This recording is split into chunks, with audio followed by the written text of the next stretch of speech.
இன்னும் உங்களுக்கு புரியல? இந்த அமுதாக்கு உங்க மேலயும் இந்த குடும்பத்து மேலயும் எம்பிட்டு பாசமும் மரியாதையும் இருக்குன்னு உங்களுக்கு புரியலையா?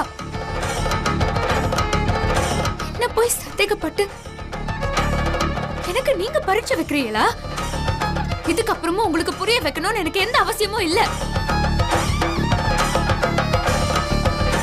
அவங்கதான் எப்பவுமே என்ன படிக்க விடாம ஏதாவது பண்ணிக்கிட்டே இருப்பாங்க. இப்போ நீங்களும் அவங்களோட சேர்ந்துக்கிட்டு இப்படி எல்லாம் பண்ணுவீங்க நான் நினைச்சு கூட பாக்கல. அத்தை ஏதோ கோவத்துலதான் இப்படி புரியாம நடந்துக்கிறியன்னு பார்த்தேன். ஆனா இவ்வளவு தூரம் டிராமா பண்ணுவியன்னு நான் எதிர்பார்க்கவே இல்லை. இந்த வயசுல நான் திரும்ப படிக்கிறதுக்கு எம்புட்டு கஷ்டப்பட்டு ஜட்ஜு மினிஸ்டர் எல்லாத்தையும் பிடிச்சு பரீட்சை எழுதுறதுக்கு அனுமதி வாங்கியிருக்கேன். உங்க பையனை வாத்தியார் ஆக்கணும்னு நினைச்ச நீங்க நான் கஷ்டப்படுறத பார்த்து முன்னாடி வந்து நின்னு பாராட்டி இருக்கணும். சரி, முன்னாடி வந்து பாராட்டலனா கூட பரவாயில்ல, என்ன தடுக்காமலாவது இருந்திருக்கலாம்ல. நான் முன்னேறி மேல வரக்கூடாதுன்னு எல்லாரும் என் காலை புடிச்சு இழுக்கிறாங்க. அவங்கள நீங்க கண்டிக்கலனாலும் பரவாயில்ல, அவங்க பண்ற விஷயத்துக்கு துணை போகாம இருக்கலாம்ல. உங்க பலியும் வேதனையும் புரிஞ்சதுனாலதான் உங்க மகனை வாத்தியாராக்க நானும் கஷ்டப்பட்டேன். ஆனா என் மனசுல இருக்கிற வலி வேதனை எதுவுமே உங்களுக்கு புரியல. புரியாதது நான் படிச்சு வாத்தியாராகி உங்களுக்கு புரிய வைக்கிறேன். நீங்க எல்லாருமே உங்க சுயநலத்துக்காக பண்ணிட்டு இருக்கீங்க. ஆனா இந்த அமுதா அப்படி இல்லாத, அத கூடிய சீக்கிரம் நீங்க புரிஞ்சுப்பீங்க. ஏக்கா, உனக்கு கொஞ்சமாவது புத்தி இருக்கா? இந்த கூறுகட்ட பைய அமுதா பிள்ளைய படிக்க விடாம கண்ணை கெடுக்கிறத ஹால் டிக்கெட்டை ஒழிச்சு வச்சுக்கிட்டு இருக்கானா? ஏக்கா, நீ அவங்க கூட சேர்ந்து நாடகம் ஆடிக்கிட்டு இருக்க. அப்படி என்னக்கா அந்த புள்ள படிக்கிறதுல உனக்கு ஆத்திரம்? ஏண்டா, என் மக படிச்சு பரீட்சை எழுதி பாஸ் ஆயிடுவாங்கிற பயம் வந்துருக்கடா உனக்கு. அதான் அவளை எழுத விடாம கெடுக்கிற வேலையை பார்த்துக்கிட்டு இருக்க. நீங்க இதுல இருந்து தெரிய வேணா உனக்கு நாங்க ஜெயிச்சுக்கிட்டு இருக்கோம்னு. அக்கா, கல்லு அரிசில இல்ல உன் மனசுல இருக்கு. முதல்ல அதை தூக்கி வெளியே போடு. அறிவு கட்ட ஜென்மங்க. நீவாத்தா, உன் மேல அக்கறை இல்லாதவங்க எப்படி நாசமா போனா நமக்கு என்ன? வா போலாம், வாத்தா.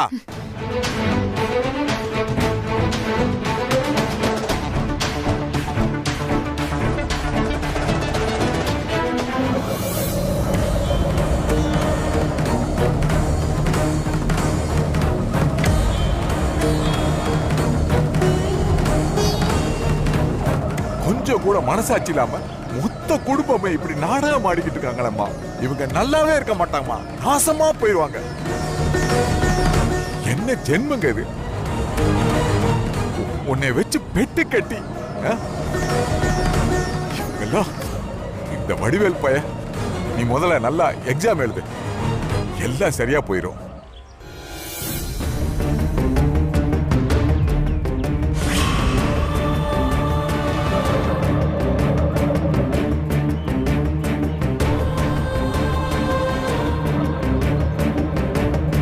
அண்ணே, கொஞ்சம் வேகமா போங்கண்ணே.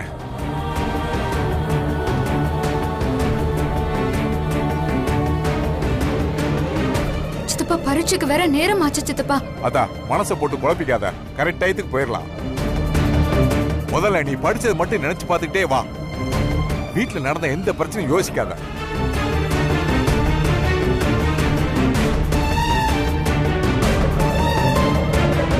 அண்ணே, கொஞ்சம் சீக்கிரமா போங்கண்ணே.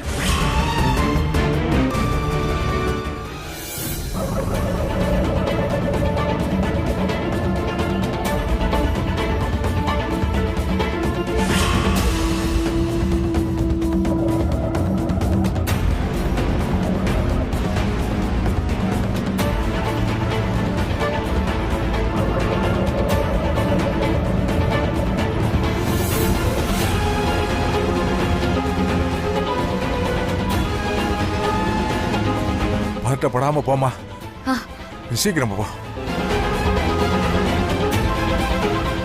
சீக்கிரமா.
நில்லுங்கம்மா, எங்க போறீங்க? சார் பரீட்சை எழுதணும் சார். ஹால் டிக்கெட் கூட கொண்டு வந்திருக்கேன். ஹால் டிக்கெட் இருந்தா நாங்க உன்னை உள்ள அனுப்பிடணுமா? டைம் என்ன ஆகுதுன்னு பாத்தியா? இம்பிட்டு லேட்டா வந்தா எப்படி உள்ள அனுப்ப முடியும்? சார் நான் அப்பவே வந்துட்டேன். எங்க அத்தைக்கு உடம்பு சரியில்லைன்னு சொன்னாங்க, அதான் போய் பார்த்துட்டு வந்தேன். உன் குடும்ப சமாச்சாரம்லாம் எங்களுக்கு எதுக்கு? எங்களுக்கு ரூல்ஸ் தான் முக்கியம். நீ உள்ள போக வேண்டிய நேரம் முடிஞ்சிருச்சு. Madam சொல்றதாங்க correct. சார் நீங்களே இப்படி சொன்னா எப்படி சார்? கொஞ்சம் பெரிய மனசு பண்ணுங்க சார். இந்த பொண்ணு படிக்கிறதுல ரொம்ப ஆர்வமா இருக்கா சார். அவங்களுக்கு இது முக்கியமான பரீட்சை. தயவு செய்து அவங்கள உள்ள விடுங்க சார். முக்கியமான பரீட்சை இதுன்னு தெரிஞ்சிருந்ததுன்னா என்ன பண்ணிருக்கணும்? முத ஆளா வந்திருக்கணும். அத விட்டுட்டு கெஞ்சி கேக்குறதுனால ஒரு பிரயோஜனமும் இல்ல. ஏன் இங்க நின்னு ஏன் நேரத்தை வீணடிக்கிற? கிளம்பு, நாளைக்காவது கரெக்டா நேரத்துக்கு வா. போ. மேடம், அவங்க உள்ள போறதுக்கு இன்னும் 2 நிமிஷம் டைம் இருக்கு. உங்க வாட்ச் ஃபாஸ்டா போகுதுன்னு நினைக்கிறேன். நீங்க இந்த ஸ்கூலோட கரஸ்பாண்டண்டா இருக்கலாம், ஆனா எக்ஸாமுக்கு நான் தான் சூப்பர்வைசர். உள்ள யாரை அனுப்புறது யாரை அனுப்பக்கூடாதுன்னு நான் தான் முடிவு பண்ணணும். இவங்க எக்ஸ்ட்ரா டைம் முடியறதுக்கு 2 நிமிஷம் முன்னாடியே வந்துட்டாங்க. அதனால தாராளமா பரீட்சை எழுதலாம். நீங்க வாங்கம்மா உள்ள வாங்க. போமா. சின்னவளே, நீ ஒரு கணக்கு போட்ட, மேல இருக்கவன் வேற ஒரு கணக்கு போட்டான் பாத்தியா?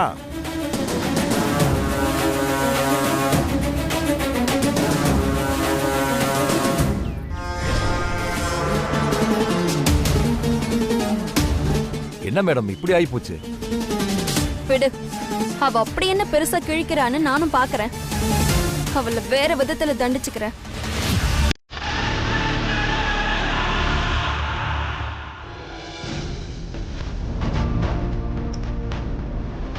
நாம லேட்டா தான் வந்திருக்கோம். அப்புறம் எப்படி அவங்க இன்னும் நேரம் இருக்குன்னு சொன்னாங்க?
மேடம், எதுக்காக அவங்களை எழுத விடாம தொந்தரவு பண்ணிக்கிட்டே இருக்கீங்க?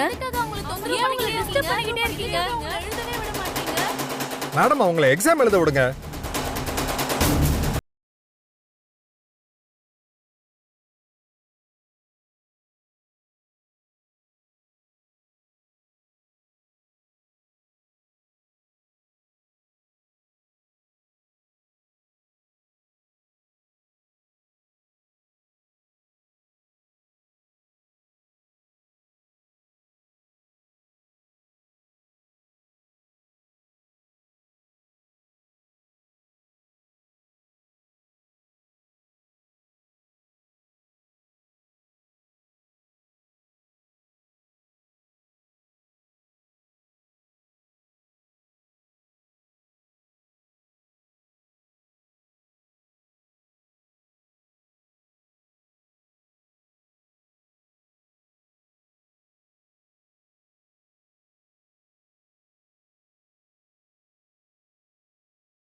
இந்தாங்க சித்தப்பா டீ.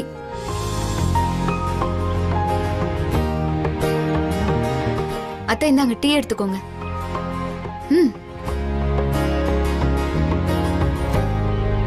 அமுதாமா ஒரு நிமிஷம் இங்க வா. உட்கார் அத்தா, உட்கார்.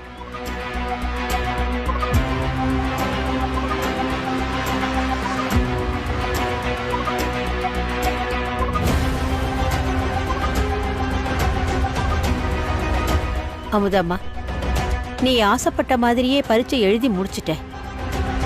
எனக்கு உன் மேல எந்த கோவமோ வருத்தமோ இல்லத்தா. அதனால நீ பழச எதையும் மனசுல வச்சுக்காத. இனி எல்லாத்தையுமே ஓரமா வச்சுட்டு இந்த வீட்டை நல்லபடியா பாத்துக்கோமா. இந்த வீட்ல உன்ன மாதிரி யாருமே பொறுப்பா இல்ல. நீ வீட்ல இருந்தாதான் எல்லாம் சரியா வரும். உன் புருஷனும் நாம நினைச்ச மாதிரி வாத்தியாராகி கை நிறைய சம்பாதிக்கிறான். நீ வீட்ல இருந்து அவனுக்கு வாய்க்கு ருசியா சமைச்சு போட்டாலே போதும். அவனை நல்லபடியா பாத்துக்கிட்டாலே போதும். இந்த வீட்டை நல்லபடியா பாத்துக்கிட்டு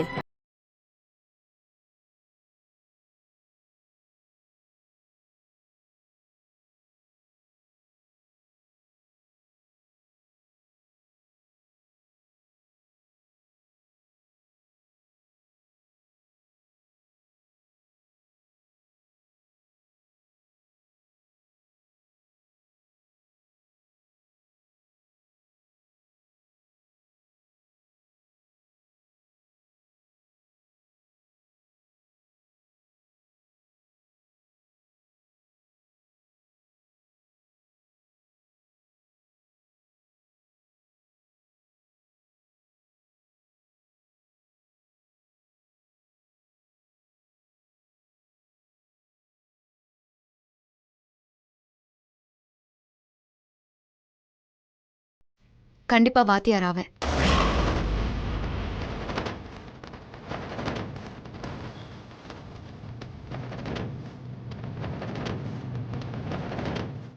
நான் இம்புட்டு பொறுமையா சொல்றேன், நீ என்னடான்னா திரும்ப படிக்க போறேன்னு சொல்ற? நீ ஸ்கூலுக்கு படிக்க போயிட்டா இந்த வீட்டை பொறுப்பா எப்படி பாத்துப்ப? அத்தை, நான் படிக்க போனாலும் இந்த குடும்பத்துக்கு செய்ய வேண்டிய கடமையெல்லாம் பொறுப்பா செய்வேன். அதுல எந்த குறையும் வைக்க மாட்டேன், அதுல இருந்து தவறவும் மாட்டேன். அதனால நீங்க அதை பத்தி எதுவும் கவலைப்படாதீங்க. நான் இந்த வீட்டுக்கு நல்ல மருமகளாவும் நடந்துக்க முடியும். அதே சமயம் எனக்கான தன்மானத்தையும் நான் சரி பண்ணிக்கணும். அதையும் என்னால சரி பண்ண முடியும். எனக்கும் உங்க மேல எந்த கோபமும் வருத்தமும் இல்லை. பாத்தியாமா? பாத்தியா? எம்புட்டு நெஞ்செழுத்தம் பாரு. எம்புட்டு பொறுமையா கிளிப்புளிக்கு சொல்ற மாதிரி சொல்ற. அவ என்னடானா தாம் புடிச்ச முயலுக்கு 3 கால்னு ஒத்த கால்ல நிக்கிறா. அக்கா விடுக்கா, வீம்பு பேச்செல்லாம் ரிசல்ட் வர வரைக்கும் தானே இருக்க போகுது, பாத்துக்கலாம்.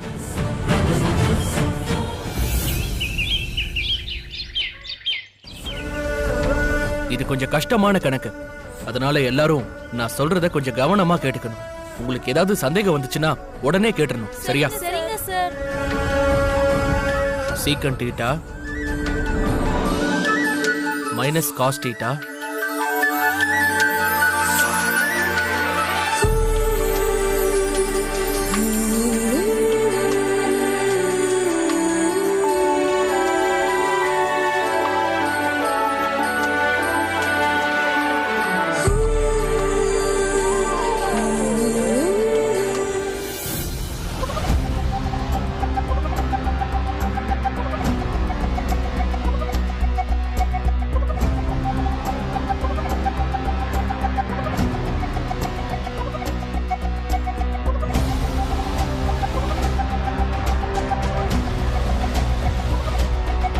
இதுதான் ஆன்சர்.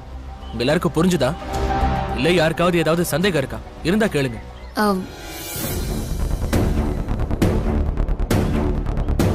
உனக்கு என்ன கணக்கே புரியாது, இதுல சந்தேகம் வேற. உனக்கு என்னதான் புரியல கேளு. நீங்க போட்ட கணக்கே தப்பு. நான் போட்ட கணக்கு தப்பு. நீங்க போட்ட கணக்கு தப்பு தான். இதுக்கு நீங்க இந்த ஃபார்முலா யூஸ் பண்ண கூடாது. இப்படி போட்டா சரியான ஆன்சர் வராது. நான் ஸ்கூல் வாத்தியார், நீ 3ஆம் கிளாஸ் கூட படிக்காதவ. எனக்கு நீ கணக்கு சொல்லி தரியா? என்ன 10வது பரீட்சை எழுதிட்டோங்கிற திமிரா? எங்க நீங்க போட்ட கணக்கு தப்பா இருக்குன்னு சொன்னேன், இதுல என்ன திமிரு இருக்கு? நான் வேணா இதுக்கான கரெக்டான ஆன்சர் போட்டு காட்டவா?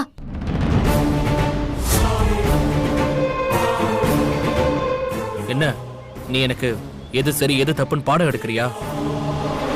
டேய் பசங்களா, நீங்க கிளம்புங்க, நாளைக்கு வாங்க வேற கணக்கு சொல்லி தரேன். போங்க. சரிங்க சார். இன்னைக்கு போட்ட கணக்கே தப்பு, இல்ல நாளைக்கு வேற சொல்லி தர போறாராம். ஏய் என்ன சொன்ன? நான் போட்ட கணக்கு தப்பா? விட்டா பேசிட்டே போற. கணக்கு பத்தி உனக்கு என்ன தெரியும் சொல்லு. பசங்க முன்னாடி நீ அசிங்கப்படக்கூடாதுன்னு தான் அவங்கள வீட்டுக்கு அனுப்பிச்சு விட்டேன். அப்படியா? நம்பிட்டேன். எனக்கு கணக்க பத்தி ரொம்ப தெரியாதுதான், ஆனா இந்த கணக்கு தப்பு, அது எனக்கு நல்லாவே தெரியும். வேணும்னா நீங்க புத்தகத்தை எடுத்து பாருங்களேன். நீங்க போட்ட கணக்கு சரியானு நீங்களே புத்தகத்தை எடுத்து பாருங்க.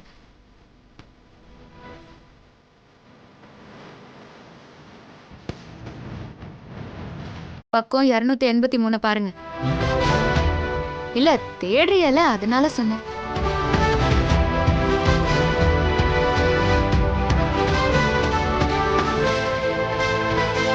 இடது பக்கம் இல்ல, வலது பக்கம் பாருங்க.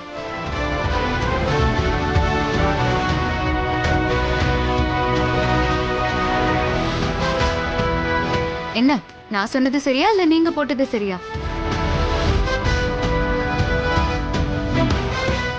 சின்ன ஃபார்முலா தப்பா போட்டுட்டேன். ஸ்கூல்ல பசங்களுக்கு வேற வேற பாடம் நடத்துறதால சின்ன கன்ஃபியூஷன் ஆயிட்டேன். அதுக்குன்னு பசங்க முன்னாடி இப்படியா நான் பண்ணது தப்புன்னு அசிங்கப்படுத்துவேன்? அவங்க போனதுக்கு அப்புறம் தனியா சொல்லிருக்கலாம்ல. தப்புனா தப்புன்னு தானங்க சொல்ல முடியும். இதுல உங்களை அசிங்கப்படுத்த என்ன இருக்கு? இது பசங்க படிப்பு சம்பந்தப்பட்டது. தப்பான கணக்கு அவங்க படிக்க கூடாதுல்ல. அதுவும் இல்லாம நீங்க ஒரு வாத்தியாரு, தப்பா பாடம் எடுத்துடக்கூடாது, அதனால சொன்னேன். மேடம் வாத்திக்கே பாடம் எடுக்கிறாங்களா? நாளைக்கு ரிசல்ட் வரட்டும். இவங்க வீட்ல இருக்க போறாங்களா இல்ல பைத்தியக்கார ஹாஸ்பிட்டலுக்கு போறாங்களான்னு பார்க்கலாம்.